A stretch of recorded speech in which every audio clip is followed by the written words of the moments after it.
আসছে মালাকাল মউতের যে মৃত্যুর যন্ত্রণা হবে, একটা জীবিত মানুষকে যদি পিলারের সাথে বেঁধে বা গাছের সাথে বেঁধে তার হাত পা যদি বেঁধে তার শরীর থেকে চামড়াগুলা যদি আলাদা আলাদা করা হয়, সিলানো হয়, তাহলে তার কত কষ্ট হবে।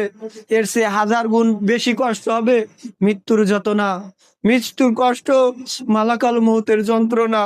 দেখেন আল্লাহ তাআলা পবিত্র কুরআনুল কারীমের মধ্যে, পবিত্র কুরআনুল কারীম 30 পারা কোরআন, 6666টা আয়াত, 114টা সূরা।